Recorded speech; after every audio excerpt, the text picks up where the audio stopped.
안녕하세요. 바른투자 커뮤니티 주식부자 양송소 멘토를 맡고 있는 이빨톡톡입니다. 2019년도 1월 9일 이제 목요일 오늘이구나.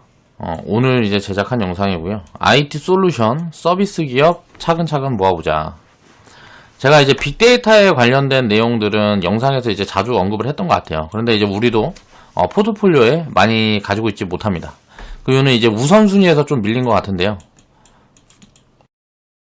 전에 이제 막 추천을 하고 했다가 이제 반도체 섹터랑 막 디스플레이 섹터 뭐 채워야 될 것들이 많이 보여져서 좀 일단 많이 좀 빼놓은 그런 섹터군이라고 보면 될 것 같고요.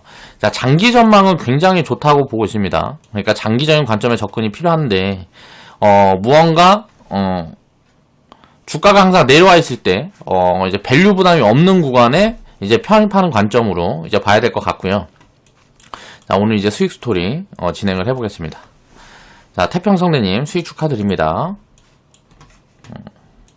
이제 하나하나 어떻게 보면 우리 회원분들 중에서는 100%라는 수익을 자꾸 만들어내다 보면 일단 수익이 어느 정도 나온 거니까 기분이 좋죠.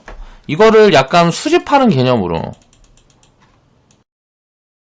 이 이상 수익을 수익 종목들을 이제 수집하는 개념으로 접근을 하면 좀 더 흥미를 투자에 가질 수 있을 것 같아요.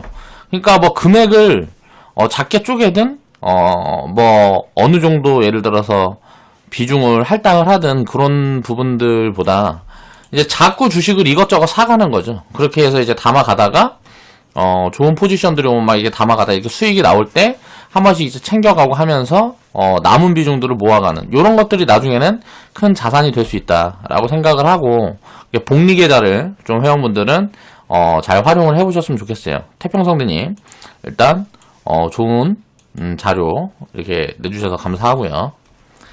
일단 테마는 이제 챙겨놓고 보자. 그러니까 우리는 이제 수익률에 대한 기준을 항상 만들어놨기 때문에 100% 정도의 수익을 이제 기본적으로 이제 목표로 합니다. 그 다음에 이 다음 단계로 넘어가는 부분들에 대해서 요즘은 이제 리딩하는 좀 더 신경을 이제 더 이제 수익을 확대할 수 있는 방법론에 대해서 요즘은 이제 리딩하는데 좀 신경을 쓰고 있다고 생각을 하시면 될 것 같고요.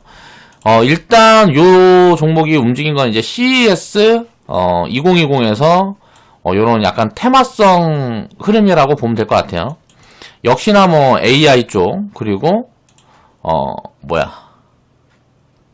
자율주행 쪽 그리고 무슨 뭐 로봇이라든가 또 뭐가 있을까 뭐 등등 이제 4차 산업 관련된 이제 뭐 새로운 IT 기술을 이제 선보이는 그런 이제 뭐라 그래야 되지 박람회라 그래야 되나 뭐 아무튼간 그런 그거죠.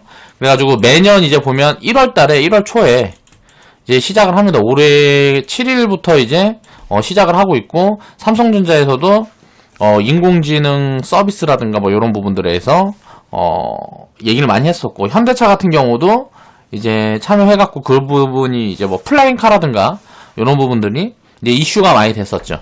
그래서 이런 이슈들이 항상 만들어지기 때문에 약간 테마성 접근을 한다는 부분에서 12월 달이나 그 이전에 뭐 한 9월부터 이제 이 기간에 이제 장이 안 좋은 구간이 있으면 요 관련된 쪽은 앞으로도 계속 보면 이제 단기적인 성과가 나올 수 있는 포인트가 있다라고 생각을 하시면 될 것 같아요. 올해는 요 부분을 아예 신경을 쓰지 않았던 부분들은 이제 업황이 돌아서는 섹터군들이 너무 많아서 장기적으로 많이 갈 쪽을 비중을 채우는 게 더 급하다는 판단이었어요. 그러니까 시장에서 이제 성장 섹터라든가 뭐 여러 가지 이제 모멘텀들이 잘 없는 구간들이 있을 때는 요런 테마 형성이 많이 될 수가 있기 때문에 요런 부분들도 항상 이제 9월에서 12월쯤에 올해는 요 부분에 어떤 부분들이 많이 이제 부각이 될까라는 부분들을 좀 조사를 해보면 밸류 부담이 없는 기업들은 자, 골고루 담아놓으면 좀 성과를 만들어낼 수가 있겠죠. 약간의 계절성을 띈다라고 생각을 하시면 될 것 같고요. 이제 데이터 솔루션은 뭐 하는 회사냐 보면 자 솔루션 기업이죠. 뭐 이름처럼 딱 빅데이터 기업이다 라는 것들이 보여지죠. 자, 다양한 분야의 노하우와 전문성을 겸비한 스마트 IT 솔루션을 제공합니다. 자, 이제 뭐 빅데이터 솔루션 이렇게 종류가 이렇게 나눠져 있고, 예측 분석 솔루션 뭐 이런 식으로 종류가 나눠져 있어요. 이제 뭐 비즈 솔루션 뭐 이렇게 정보가 나눠져 있고, 자, 신용 정보에 관련된 거 뭐 등등등등 여러 가지 이제 뭐 솔루션을 이제 개발하고 뭐하고 하는 그런 사업을 하는 회사죠. 자, 이런 기업들은 자, 숫자가 지금 안 보입니다. 숫자가 잘 보여지질 않는데, 자, 매출은 꾸준히 증가하는 흐름들이 보여지는 기업들이 있어요. 그러니까 성장 흐름은 확실히 보여진다. 그러니까 이익이 잡히질 않는데, 그렇기 때문에 이익이 잡히지 않으면 어떻게 돼요? 이런 기업들의 특징은 변동성이 굉장히 심해요. 변동성이 굉장히 심한데, 이 무언가 변동성이 굉장히 심해가지고 폭락을 하고 뭐하고 했을 때 기업의 재무구조에 크게 문제가 없다 그러면 담아서 기다리면 좀 수익을 주는 그런 흐름들이 많이 나온다라고 생각을 하시면 돼요. 그래서 요 관련 기업들도 이제 반도체 쪽에서 이제 수익을 좀 챙겨가는 포지션들이 나오고 하면 비중을 어느 정도 할당을 해보려고 보고 있습니다. 그러니까 장기적인 성장 섹터라고 이해를 하시면 될 것 같아요. 자, 고성장 섹터군은 이제 이익보다 매출 성장 흐름을 살펴야 되는데, 이거는 이제 리스크가 단기적으로는 굉장히 큽니다. 그렇기 때문에 좀 장기적인 관점으로 접근을 해야 되고요. 제가 볼 때 요런 섹터군에서 우리가 집중해야 될 부분들은 매출이 늘어나는 폭들을 살펴야 돼요. 매출이 500억씩 잡히다가 이제 1000억으로 늘어나고, 이게 뭐 2000억으로 늘어나고. 근데 이익 같은 경우는 이게 굉장히 들쑥날쑥합니다. 이거 왜 그럴까요? 자, 투자를 지속하고 있다라고 생각을 하시면 돼요. 그래서 어떤 부분에서 어떻게 성과가 나서 이익이 한꺼번에 크게 잡힐지는 잘 모르니까 이런 부분들에 대해서 골고루 비중 할당을 해놔야 된다는 거죠. 그러니까 좀 안전성은 많이 좀 떨어지는 부분들이 있는데 바이오보다는 위험이 좀 덜한 요 정도 섹터군으로 보면 될 것 같은데, 장기적인 관점에서는 IT 솔루션이라든가 서비스 관련 기업들이 굉장히 크게 성장하는 기업들이 많이 나올 거라고 개인적으로 생각을 하고 있어요. 그리고 이익이 잡혀가기 시작하는 구간부터는 성장성이 크다 보니까 ROE도 높게 잡히고 성장성이 많이 잡힐 거예요. 자본도 많이 크지가 않기 때문에 성장률이 굉장히 크게 잡히기 때문에 주가 퍼포먼스가 굉장히 좋을 수가 있어요. 그러니까 이런 기업들은 자, 리스크를 감안을 하고 투자를 해야 되기 때문에 비중을 절대 무겁게 실으면 안 된다. 작게 여러 종목 해서 수익이 나올 때마다 한 번씩 챙겨주는 그런 포지션을 취해가면서 앞으로 제가 이제 리딩하는 부분들에서 이런 종목들, 빅데이터 관련 기업들을 이제 추천을 드리고 하면 그런 종목들은 이제 담아갈 때 회원분들은 이런 관점에서 이해를 하시면 될 것 같다. 지금도 이제 찾아보면 굉장히 많습니다. 이 관련 기업들이 일단은 대표적인 게 지금 숫자가 보여지는 쪽은 핀테크 쪽이에요. 핀테크 쪽에서 일단 숫자가 보여주고, 나머지 서비스 같은 경우는 예를 들어서 보안이라든가 요런 부분들도 숫자가 보여지는데 밸류가 싸진 않아요. 자, 핀테크 쪽도 마찬가지예요. 밸류가 싸지 않아요. 그러니까 싸도 살짝 싸. 그런데 이거는 고밸류를 받으면서 갈 수 있는 부분들이기 때문에 어디가 버블이고 요런 걸 체크하기가 굉장히 어려워요. 그러면 이제 밸류 체크가 어려운 기업들은 우리가 전략을 어떻게 세워야 될까 생각을 해보면 기준을 잡아놓으면 됩니다. 그냥. 그래서 요 정도 구간에서는 밸류 부담이 많이 없다. 이렇게 잡을 때 어떻게 하냐면, 하락이 30% 이상 나오기 힘든 구간이라고 보여지는데, 50% 이상 나오기 힘든 구간이라고 보여지는데, 물론 기업에 문제가 있으면 뭐 그런 것들은 어쩔 수 없는 거고요.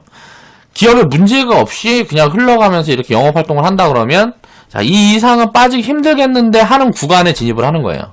그리고 나서 어때요? 자, 수익이 한 100% 정도 이상 나오면, 자, 때려놓고 보유를 하는, 절반은 패놓고 보유를 하는 그런 관점에 접근을 하면 될 것 같아요.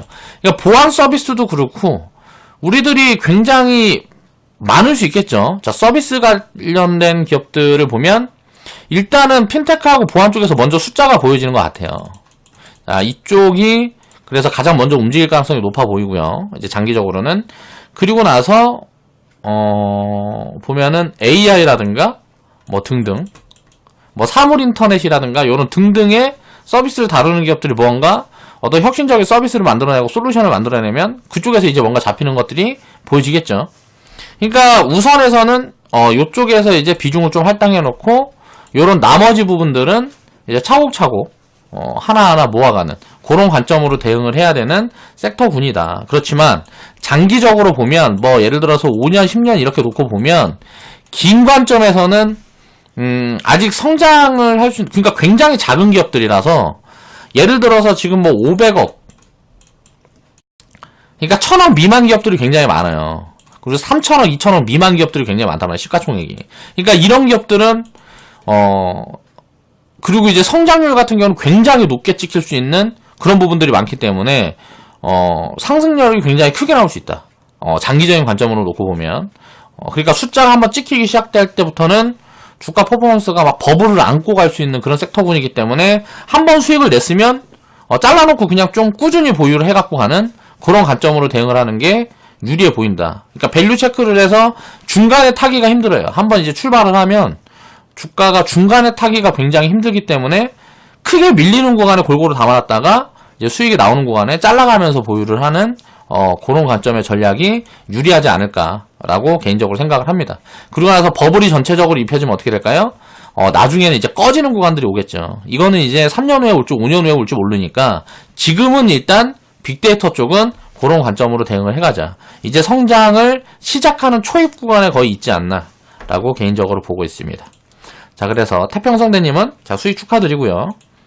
이제 데이터 솔루션이랑 여기 이제 모회사 있죠. 만약에 오픈베이스랑 같이 보유를 하고 계시는 회원분들이 있으면 오픈베이스가 모회사고 여기가 뭐 자회사니까 이 두 개를 같이 보유를 하고 계시는 분이 있으면 뭐 요거는 이제 대충 때려놓고 다 팔아놓고 요것만 보유하든지 요거는 아직 덜 올라왔으니까 뭐 요런 관점으로 하든지 아니면 주가가 상승 탄력 얘가 더 클 수도 있으니까 얘는 이제 수익은 요만큼 안 나왔지만 요거는 이제 100% 이제 절반 팔아서 이제 보유하고 요거를 팔든지 뭐 이런 식으로 해서 선택을 해서 둘 중에 하나만 좀 보유를 하고 가는 관점으로 대응을 하시면 될 것 같아요. 그리고 나머지는 또 다른 섹터군에 있는 비중을 늘려보는 관점이 효율적이지 않을까라고 개인적으로 생각을 합니다. 자, 오늘 수익 스토리에서는 자, 데이터 솔루션에 대한 이야기를 해보면서 자, 빅데이터 섹터에 대한 접근을 나는 어떻게 생각을 하고 있고 어떻게 바라보고 있는지 라는 부분에 대해서 이야기를 해봤습니다. 오늘 방송 마무리하겠습니다.